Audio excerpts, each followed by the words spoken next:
tarde, queridos estudantes do 8º ano.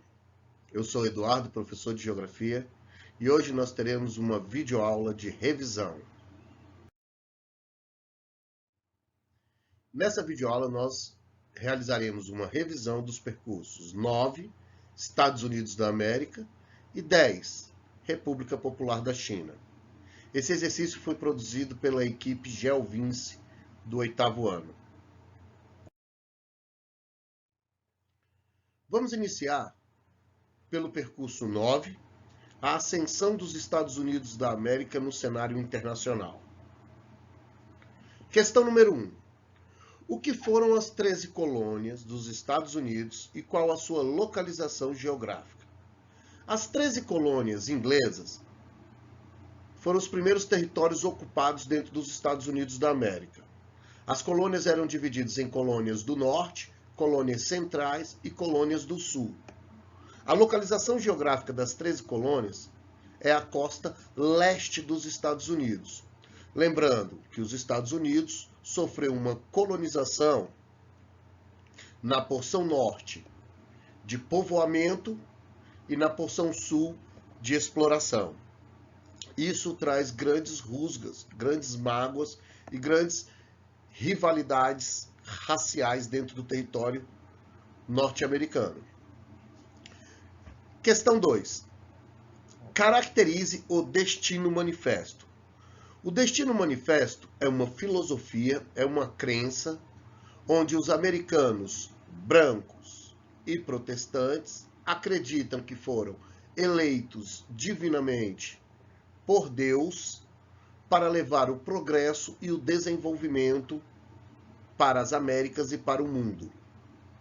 O Destino Manifesto justificou o massacre das populações indígenas e também a degradação dos biomas naturais do território norte-americano, em nome do progresso e do desenvolvimento.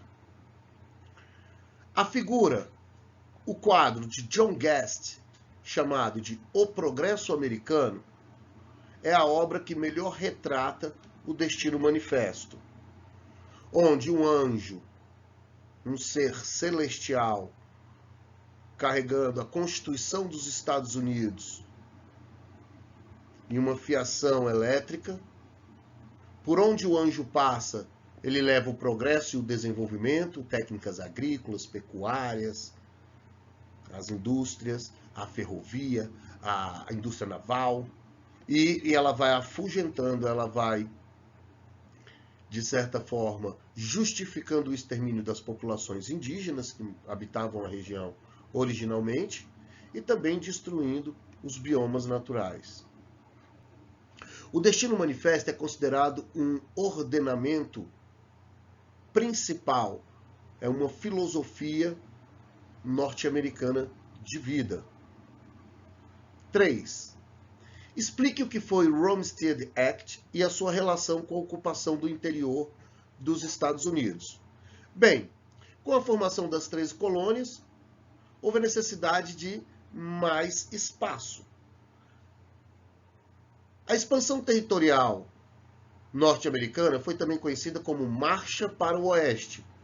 O intuito era sair da área leste, principalmente da região das 13 colônias, ocupar a porção central e a porção oeste do território norte-americano, possibilitando assim a saída para 2 oceanos, o Oceano Atlântico a leste e o Oceano Pacífico a oeste. O Homestead Act também foi a Lei da Propriedade Rural. A Lei da Propriedade Rural tinha como objetivo doar 160 hectares de terra para famílias de colonos, para que eles povoassem essa região central e a região oeste dos Estados Unidos. Esses colonos tinham por obrigação permanecer na sua propriedade por pelo menos 5 anos para conseguir a titularidade da terra. Lembrando também que os colonos que receberam essas propriedades, eles não poderiam ter lutado contra a independência dos Estados Unidos. Isso é muito importante, porque eles estavam ali criando um vínculo, uma sociedade pura, onde só os americanos, brancos, protestantes, e que não lutaram contra a independência dos Estados Unidos receberiam essas propriedades. O Rumsfeld Act, ele foi o principal instrumento utilizado para a ocupação da região central e da região oeste, dentro da política da marcha para o oeste, que é o primeiro expansionismo territorial norte-americano. Questão 4. A doutrina Monroe tinha qual objetivo e qual era o seu slogan? A doutrina Monroe tinha o objetivo de aumentar a influência dos Estados Unidos no continente americano e diminuir, assim, a influência das colônias europeias, das metrópoles europeias, diante das colônias americanas.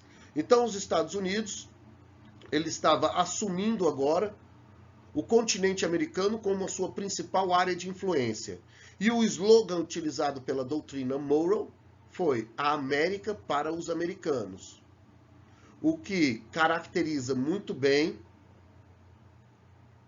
o fim ou o início do fim das colônias europeias e o começo de uma influência norte-americana no continente americano, em especial na América Latina. 5. O que foi a Conferência de Paris e por que os Estados Unidos deixou de fazer parte dos acordos nela produzidos? Bem, a Conferência de Paris é a Conferência das Partes para Mudanças Climáticas. Aconteceu em 2015 na cidade de Paris, capital da França, e tinha como objetivo a assinatura dos países no intuito de reduzir as emissões de gases de efeito estufa e assim amenizar o aquecimento global no planeta. A Conferência de Paris é, na verdade, uma continuação das conferências das partes que surgiram a partir da ECO 92, Conferência das Nações Unidas para o Meio Ambiente e Desenvolvimento, que ocorreu no Rio de Janeiro em 1992. A partir da ECO 92, as questões climáticas foram tratadas em um fórum específico, chamada de Conferência das Partes para Mudanças Climáticas, COP. Em 2015, essa reunião foi em Paris. E a ideia era que os países assinassem o protocolo de Paris, a Conferência de Paris, no intuito de reduzir as emissões de gases causadores do efeito estufa. Bem, mais de 190 países assinaram o acordo. Porém, os Estados Unidos da América não assinou o Acordo de Paris, alegando que a diminuição da emissão de gases de efeito estufa iria prejudicar a economia norte-americana, gerando assim uma crise econômica. O Brasil, em 2015, assinou o protocolo, porém, recentemente, sinalizou a intenção de retirada do acordo. Vamos agora abordar o assunto China. Explique a diferença entre a República Popular da China e a República da China. Bem, é muito comum, quando se fala em exames externos, se falar em duas Chinas. A China continental, que é socialista, regida pelo Partido Comunista Chinês, e a China insular, Taiwan, República da China, que é a China capitalista, que recebe forte influência dos Estados Unidos a partir da década de 1960, com o Plano Colombo, e ainda hoje é um forte aliado norte-americano nas relações diplomáticas, o que é um ponto de tensão entre os Estados Unidos e a China, pois a China considera Taiwan um território chinês, Taiwan busca o reconhecimento da sua soberania. Questão 7. Caracterize a Revolução de 1949 na China e relacione a realização de grandes reformas agrárias. Vamos lá. Em 1949, nós tivemos o início, a declaração da República Popular da China, depois de um longo período de guerra civil, entre os partidos socialistas e os partidos que tinham uma tendência mais liberal. O partido liderado por Mao Tse-tung, o PCCH, assume todo o controle da China continental e em 1949 é declarada então a República Popular da China, um país socialista. Entre as principais realizações do Partido Socialista está a reforma agrária, ou seja, uma redistribuição mais justa das propriedades rurais, possibilitando assim a diminuição da pobreza, da exclusão, a fixação do homem do campo, diminuindo também o processo de urbanização e conseguindo assim melhorar um dos principais problemas que a China sofre, que é a questão relacionada à alimentação adequada da sua população. Lembrando que a China tem 20% praticamente da população mundial. Então a reforma agrária, ela é a distribuição mais justa das propriedades rurais. E essa distribuição mais justa, ela vai ter um efeito positivo no contexto econômico e social. Explique o que são e caracterize as zonas econômicas especiais chinesas.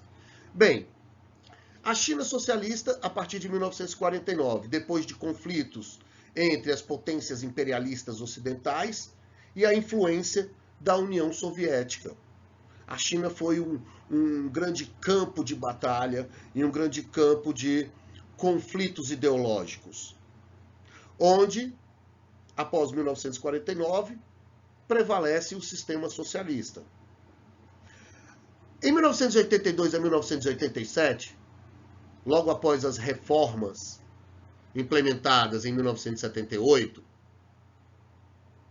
uma das principais características é a formação e a criação das zonas econômicas especiais, que são cidades que se localizam próximo ao litoral e que possuem um sistema diferenciado do ponto de vista econômico.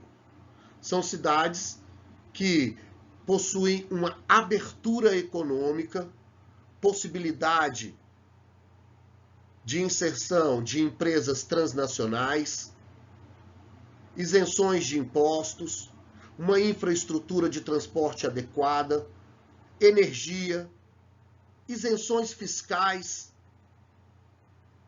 sindicatos fracos e que atuam muito pouco nos direitos e nos deveres trabalhistas, possibilidade de grandes remessas de lucro para o país de origem. Essas zonas econômicas especiais se tornaram grande polo de atração industrial. Hoje são 14 cidades, se localizam no litoral. Existe essa facilidade de logística, chegada de matéria-prima, saída de produtos manufaturados. Oferta de energia elétrica, rede de transporte, saneamento, isenções fiscais, sindicatos fracos. Existe um conjunto de medidas chamadas de fatores locacionais, que fazem com que grande parte das empresas transnacionais busquem a China para produzir. 9. Indique os principais produtos brasileiros exportados ou vendidos para a China. Bem, na relação comercial entre o Brasil e a China, existe um grande desequilíbrio, pois o Brasil é um grande fornecedor de matéria-prima, produtos da agricultura, da pecuária e do extrativismo, principalmente alimentos e minérios. Já a China exporta para o Brasil produtos manufaturados, em geral eletrônicos, produtos com alto valor agregado. Dentro dessa balança comercial, o Brasil sofre, porque nós temos que exportar muita matéria-prima, porque o nosso produto tem um baixo valor agregado. Em contrapartida, nós compramos produtos industrializados, eletrônicos e de alta tecnologia que possuem um alto valor agregado. A China é, desde 2009, a principal parceira econômica do Brasil. 10. Relacione a participação de Chiang Kai-shek na formação da República da China, ou seja, Taiwan, Chiang Kai-shek era justamente o líder que defendia uma China mais liberal, dentro de um contexto direcionado por potências ocidentais, como é o caso da Grã-Bretanha, dos Estados Unidos, da Alemanha, da França. Então existia um conflito muito grande dentro da China. Uma parte se aliava, se direcionava para o socialismo, grande influência da União Soviética, principalmente depois da Revolução Russa de 1917, a instauração de um país socialista, e a influência das grandes potências ocidentais ao sul, que gerou um conflito civil durante décadas entre os comunistas, os socialistas, né? Entre o PCCH, que é o Partido Comunista Chinês, e Chiang Kai-shek, que defendia uma China mais liberal. Em 1949, o Partido Comunista Chinês assume o controle da China continental e os adeptos e seguidores de Chiang Kai-shek são mandados para a ilha de Taiwan, ou Ilha de Formosa. E lá eles declaram a sua soberania e a sua independência, que até hoje não é reconhecida pela China e nem pela ONU. Porém, muitos países reconhecem Taiwan como um país soberano, como é o caso dos Estados Unidos da América, que desde 1960 possui uma relação econômica, social e militar estreita com a ilha de Taiwan, uma vez que Taiwan se declara um país de ordenamento sociopolítico capitalista. Essa é a relação que existe entre Chiang Kai-shek e a formação da República da China. Muito comum falarmos em duas Chinas, uma China continental socialista e a China insular capitalista. Um país, dois sistemas, ou duas Chinas.